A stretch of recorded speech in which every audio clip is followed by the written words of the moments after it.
Hello बच्चों, नमस्कार। आज हम लोग जा रहे हैं बात करने वर्क पावर एनर्जी का। ठीक है ना। We are starting a new chapter that is the work power energy. First of all we are going to define the definition of the work in the term of the science और in the term of the physics. ठीक ना। आइए बात करते हैं definition of work in the physics. ठीक ना। तो work done by a force vector F on an object is defined as W बराबर integration vector F dot ds vector. ठीक ना। इंटीग्रेशन का निशान लगाएंगे, वेक्टर F लिखेंगे डॉट ds वेक्टर। इस तरह से वर्क का डिफिनेशन है फिजिक्स में। ठीक ना। तो यहाँ पर जो वेक्टर F यूज किया गया वो क्या है? Force whose work is to be calculated।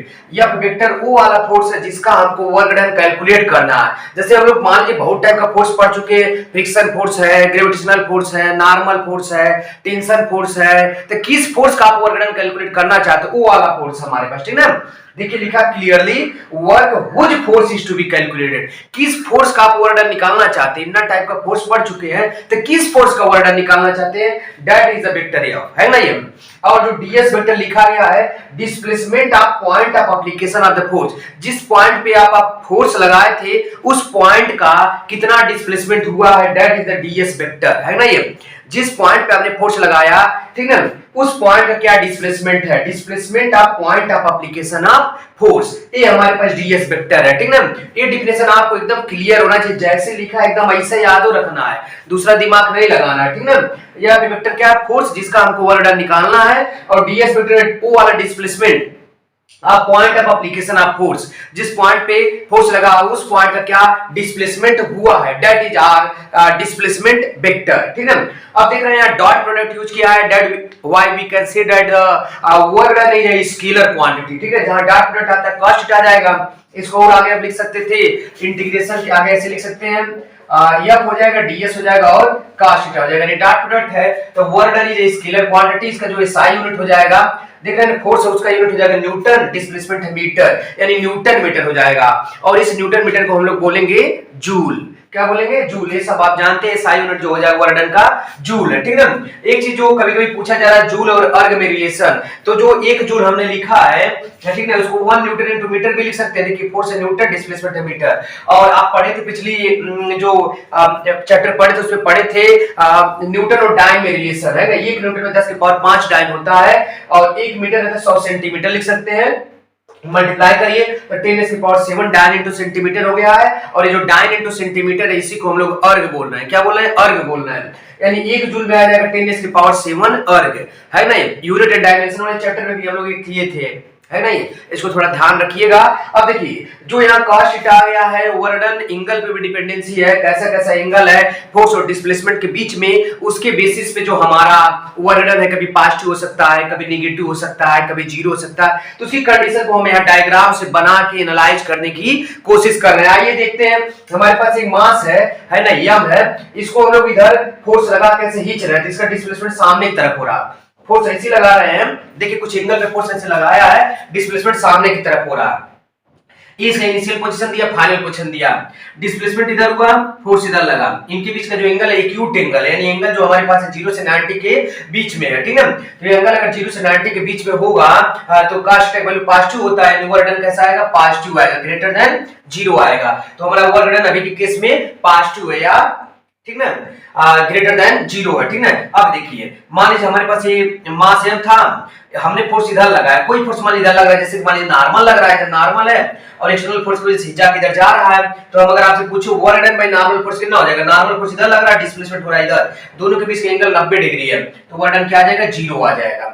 इसी तरह अगर ग्रेविटी का वर्क डन पूछते तब वो 0 आ जाता है। अभी और देख के करेंगे हम लोग, है ना। अब इस केस में हमारे पास क्या हो रहा है, कोई मान लीजिए फोर्स इधर लग रहा है और डिस्प्लेसमेंट ऑब्जेक्ट का इधर हुआ है, ऑब्जेक्ट इनिशियली यहां था, फाइनली यहां पहुंच गया, तो डिस्प्लेसमेंट इधर हुआ, फोर्स इधर है। यहां पर ऑब्ट्यूज एंगल बन रहा है, angle is greater than 90 degree या लेस देन 180 डिग्री, तो वर्क डन आएगा आपके पास नेगेटिव, वर्क डन आ जाएगा नेगेटिव। जैसे मान लीजिए हमारे पास ऐसे कोई ऑब्जेक्ट ऊपर से ड्रॉप कर दीजिए, तो ग्रेविटी फोर्स लगेगा नीचे mg, और डिस्प्लेसमेंट भी होगा नीचे, तो दोनों के बीच का एंगल आ गया 0 डिग्री, यानी वर्क डन आएगा पॉजिटिव। देखिए यहां पर एक ऑब्जेक्ट ऐसे गिर रहा है, तो वेट लगेगा जो इसका फोर्स है mg नीचे, डिस्प्लेसमेंट नीचे, यानी वर्क डन आएगा पॉजिटिव। यहां पर देखिए इस एग्जांपल से हम समझाने की कोशिश कर रहे हैं, positive work done, negative work done, 0 work done. ठीक है। एक मास है m, इसको एक्सटर्नल फोर्स से आप लगा के नीचे इनिशियल पोजीशन में था, फाइनली यहां पहुंचा दिए। ठीक है। तो देखिएगा इसका वेट नीचे लग रहा होगा mg, नॉर्मल फोर्स ऊपर हो गया, सरफेस हमने रफ माना है, रफ सरफेस से फ्रिक्शन फोर्स लग रहा होगा पीछे, फ्रिक्शन फोर्स लग रहा है पीछे। अब ध्यान से देखिएगा, ये जो एक्सटर्नल फोर्स है F लगा है इस डायरेक्शन में लग रहा है और डिस्प्लेसमेंट भी इसी डायरेक्शन में हुआ है, यानी अगर हम कहें work done by external force क्या हो जाएगा, ये पॉजिटिव में आएगा, है ना। ये फोर्स भी इधर है, डिस्प्लेसमेंट भी इधर है, उनके बीच का एंगल हो गया 0 डिग्री, है ना, यानी कि इसका जो वर्क डन है बाय एक्सटर्नल एजेंट का जो वर्क डन है पॉजिटिव आएगा। आपसे पूछो work done by normal force, तो 0 आ जाएगा। क्यों 0 आ जाएगा, नॉर्मल फोर्स इधर लग रहा है, डिस्प्लेसमेंट इधर हो रहा है, दोनों के बीच का एंगल 90 डिग्री है और cos 90 होता है 0, यानी work done by normal force आ जाएगा 0। इसी तरह वर्क डन बाय ग्रेविटी भी 0 आ जाएगा, समझ रहे होंगे, ग्रेविटी वाला फोर्स इधर लग रहा है, डिस्प्लेसमेंट इधर हुआ है, ऑब्जेक्ट का डिस्प्लेसमेंट इधर हुआ है, ग्रेविटी वाला फोर्स इधर है, एंगल 90 डिग्री है, तो work done by normal force हो गया आपके पास, sorry work done by gravity force हो गया 0। फ्रिक्शन फोर्स की बात करिए, डिस्प्लेसमेंट ऑब्जेक्ट का इधर हुआ, फ्रिक्शन फोर्स लग रहा है पीछे, दोनों के बीच का एंगल 180 डिग्री है, ठीक ना, 180 डिग्री है, तो cos 180 रखेंगे तो माइनस आएगा, नेगेटिव, यानी work done by friction force हो गया इस केस में नेगेटिव, है ना। इस तरह से देखना, पॉजिटिव वर्क डन डिफाइन है, नेगेटिव, 0 वर्क डन। अब देखिए हमारे पास सर्कुलर मोशन हो रहा है, एक ट्विस्टिंग है धागा, है ना, उसमें मास बन कैसे हम घुमा रहे हैं, सर्कुलर मोशन करवा रहे हैं, ठीक है ना। यहाँ कोई पार्टिकल है तो इसका देखिए वेलोसिटी ऐसे है ना, इसका डिस्प्लेसमेंट इंस्टेंटेनियस ऐसे डिस्प्लेसमेंट हो रहा है किसी भी इंस्टेंट पे, ठीक है। यहाँ पर जब जाएगा तो इसका वेलोसिटी इधर रहेगा, डिस्प्लेसमेंट इधर है और टेंशन फोर्स अंदर की तरफ है, तो फोर्स और डिस्प्लेसमेंट के बीच का जो एंगल हमेशा 90 डिग्री बनना किसी भी इंस्टेंट पे। देखिए डिस्प्लेसमेंट इधर होगा हल्का सा ds और जो टेंशन फोर्स लगेगा अंदर की तरफ, तो टेंशन फोर्स और डिस्प्लेसमेंट के बीच का एंगल 90 डिग्री है। तो अगर वर्क डन देखेंगे तो देखिए टेंशन फोर्स, देखिए वही बोले थे कौन फोर्स का वर्क डन कैलकुलेट करना, टेंशन का, तो टेंशन फोर्स डिस्प्लेसमेंट और उनके बीच का एंगल 90 डिग्री, cos 90 0 होता है, इसलिए टेंशन फोर्स का वर्क डन इस पर्टिकुलर केस में हो गया 0। तो motion of particle in the circular path हम लोग कर रहे थे, इसमें आ रहा है 0, ठीक है। इस तरह से हमारा पॉजिटिव, नेगेटिव और 0 वर्क डन डिफाइन हुआ, ठीक है। अब देखिए कैलकुलेशन ऑफ वर्क करने जा रहे हैं, कैलकुलेशन ऑफ वर्क डन। तो पहला जो इसमें सेलेक्ट किए हैं work done by a constant force. Constant force कहने का यहाँ मतलब है both in the magnitude as well as in the direction, ठीक है। तो जो हम फोर्स सेलेक्ट कर रहे हैं मैग्नीट्यूड और डायरेक्शन दोनों में कांस्टेंट है, नहीं उसका मैग्नीट्यूड भी कांस्टेंट है और उसका आपके पास डायरेक्शन भी कांस्टेंट है, नहीं मैग्नीट्यूड भी कांस्टेंट लेके चल रहे हैं, डायरेक्शन भी कांस्टेंट लेके चल रहे हैं, इस तरह से हम लोग बात कर रहे हैं, ठीक ना। चलिए अब देखिए हमारे पास क्या है, एक यहाँ पर कोई ब्लॉक था, मास m है, इस पे कुछ ऐसे फोर्स लगा है, इस डायरेक्शन में फोर्स लगा दिया ऐसे, और इसका डिस्प्लेसमेंट इधर हुआ यस, इसका डिस्प्लेसमेंट जो हुआ यहाँ से सरक यहाँ तक चला गया, डिस्प्लेसमेंट यस हुआ, ठीक ना। अब देखिएगा फोर्स इधर है, डिस्प्लेसमेंट इधर है, तो हमारा जो वर्क डन आ जाएगा F S और उनके बीच का एंगल है F S cos थीटा लिख सकते हैं। देखिए W बराबर integration vector F dot ds है ना, वेक्टर इनिशियल डिफिनेशन यूज कर लिए, W बराबर इंटीग्रेशन का निशान F ds cos theta, F ds cos theta, तो यह कांस्टेंट है, देखिए both in magnitude and direction बाहर हो जाएगा, इंटीग्रेशन ds cos थीटा ऐसे लिख सकते हैं हम। अब ds cos थीटा भी देखिए एंगल कांस्टेंट बाहर हो जाएगा, ds करेंगे तो यस आ जाएगा इंटीग्रेशन में, यानी F s cos थीटा आ गया, जो हमारे पास आ गए यहाँ पर हो गया। अगर कांस्टेंट फोर्स लिख सकते हैं F s cos थीटा। अब इसी को समझने का दो तरीका, देखिएगा फोर्स इधर है, डिस्प्लेसमेंट इधर है, तो हम लोग क्या कर रहे हैं, फोर्स के इधर कंपोनेंट ले लीजिए, फोर्स के इधर कंपोनेंट ले लेंगे तो आ जाएगा F cos थीटा, यानी जो हमारे पास आगे देखिए इसी को लिख दे रहे हैं F cos थीटा, एक साथ लिख दीजिए और s को अलग कर लीजिए। F cos थीटा है क्या, F इधर है, F cos थीटा क्या है, F cos theta is the component of the force in the direction of the displacement.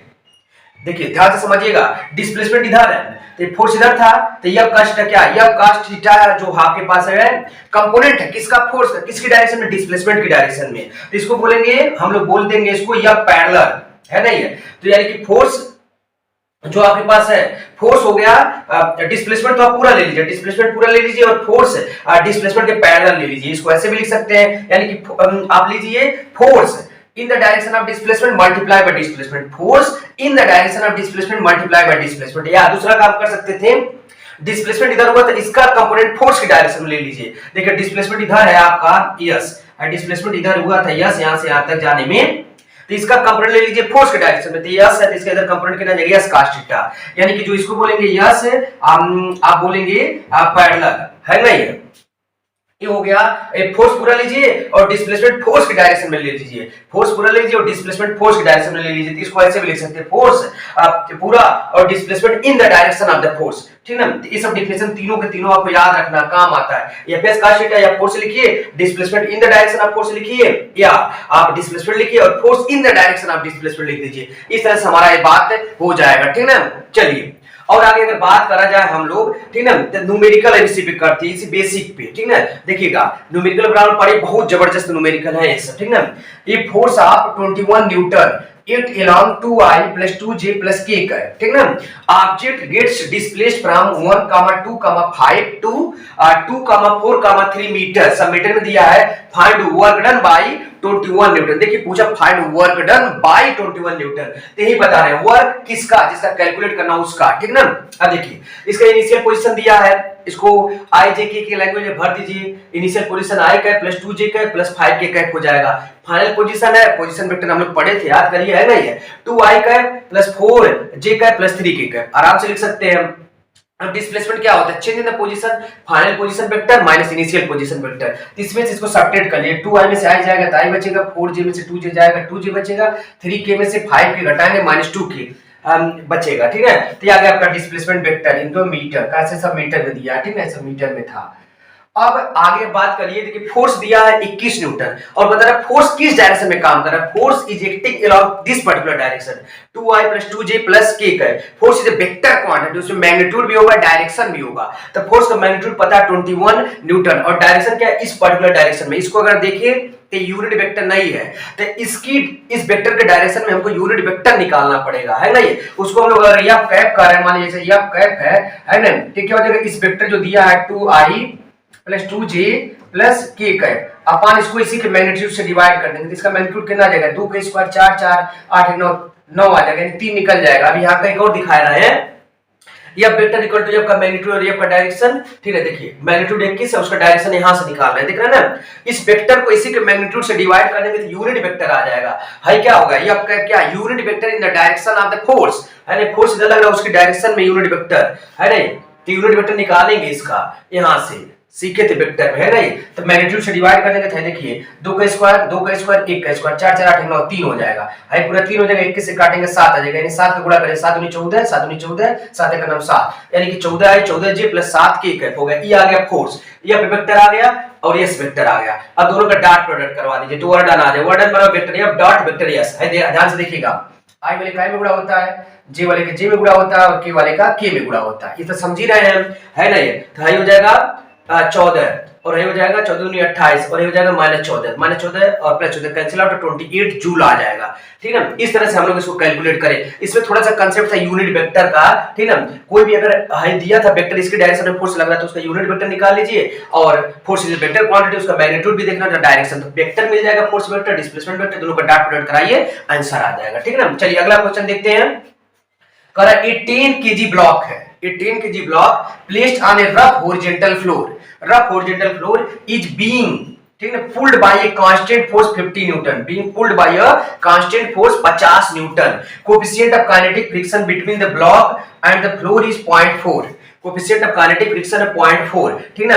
तो कह रहा है कि find work done by each individual force acting on the block over displacement of the 5 metre, 5 metre का displacement हो रहा है। Initial condition दिया है कि सड़क यहाँ कहीं चला जा रहा होगा बांस, है ना, 5 मीटर की दूरी पे, ठीक है, ऐसे फोर्स लगाने से। तो आपसे पूछा जा रहा है, सबसे पहले ध्यान से देखिएगा, 10 केजी इसका मास दिया है, mg 100 न्यूटन हो जाएगा, नॉर्मल ऊपर लग जाएगा, है ना। 50 न्यूटन का फोर्स मान लीजिए इधर लगाए कांस्टेंट फोर्स, तो इसका फोर्स इधर लगा रहे हैं, डिस्प्लेसमेंट इधर होगा, फ्रिक्शन पीछे लगेगा। ये आपके बराबर म्यू के इनटू नॉर्मल, म्यू के वैल्यू 0.4 दिया है और नॉर्मल यहां देखिए 100 आ जा रहा है। इस डायरेक्शन में इक्विलिब्रियम है, नॉर्मल बराबर mg 100, तो यहां 100 रखेंगे 40 न्यूटन आ जाएगा आपके पास friction force. External force 50 newton है, डिस्प्लेसमेंट 5 है ना। अब देखिए सब फोर्स यहाँ पर कांस्टेंट है, ठीक है। कांस्टेंट फोर्स है तो उसका वर्क डन कैलकुलेट करना बहुत आसान होता है। देखिए अब देखिए हमारे पास जो कांस्टेंट फोर्स है 50 न्यूटन है, ठीक ना, और जो डिस्प्लेसमेंट हुआ 5 मीटर हुआ, तो इसका वर्क डन कैलकुलेट करेंगे Fs cos थीटा से। 50 का फोर्स हो गया, 5 का डिस्प्लेसमेंट है, यानी 50 में से 250 का 0 वैल्यू 1 होता है ना, 250 जूल आ जाएगा, या न्यूटन मीटर लिखिए या जूल लिखिए, ठीक ना, तो 250 जूल आ जाएगा। अब फ्रिक्शन फोर्स का अगर वर्क डन कैलकुलेट करना चाहेंगे तो फ्रिक्शन फोर्स पीछे लग रहा है 40 न्यूटन, है ना, और डिस्प्लेसमेंट है 5 मीटर आगे की तरफ, दोनों के बीच का एंगल 180 180 डिग्री आ जाएगा। तो चलिए में 5 गुणा करेंगे, cos 180 वैल्यू -1 माइनस 200 जूल आ जाएगा, है नहीं। और देखिए नॉर्मल फोर्स इधर लग रहा होगा और डिस्प्लेसमेंट हुआ इधर, दोनों के बीच का एंगल 90 डिग्री है, नॉर्मल फोर्स का वर्डन आ जाएगा 0। ऐसे ग्रेविटी वाला mg फोर्स इधर लग रहा है, इसका डिस्प्लेसमेंट है सामने की तरफ, है नहीं, तो दोनों के बीच का एंगल आ जाएगा 90 डिग्री, यानी जो ग्रेविटी फोर्स है, ग्रेविटेशनल फोर्स, उसका भी जो वर्क डन है 0 आ जाएगा, ठीक ना। अब देखिए टोटल वर्क डन अगर कैलकुलेट करना तो सबको जोड़ दीजिए, है ना। 250 जूल है और ये माने 200 जूल है, ये सब 0 0 यानी 50 जूल आएगा total work done. Net force द्वारा वर्क डन जो कैलकुलेट करने 50 जूल आएगा, ठीक ना। यहाँ पर अगर आप अच्छे से देखें इसको तो work done by net force अगर लिखना है 50 का फोर्स आगे लग रहा था, 40 का फोर्स पीछे लग रहा फ्रिक्शन, तो नेट फोर्स हो गया 10 और 5 का डिस्प्लेसमेंट है, नेट फोर्स है 10 इस डायरेक्शन में और 5 का डिस्प्लेसमेंट यानी 10 × 50 50 जूल आ रहा है, देख रहे हैं ना। अगर नेट फोर्स को वर्क डन कैलकुलेट करने को कहेगा तो नेट फोर्स पहले निकाल लीजिए और देख लीजिए डिस्प्लेसमेंट कितना है, उसके बीच का एंगल देख लीजिए, तो आपके पास इस तरह से आप इसको कैलकुलेट कर सकते हैं, ठीक ना। इतना आप लोग करिए, फिर हम लोग आगे बात करते हैं। तब तक के लिए थैंक यू वेरी मच, धन्यवाद।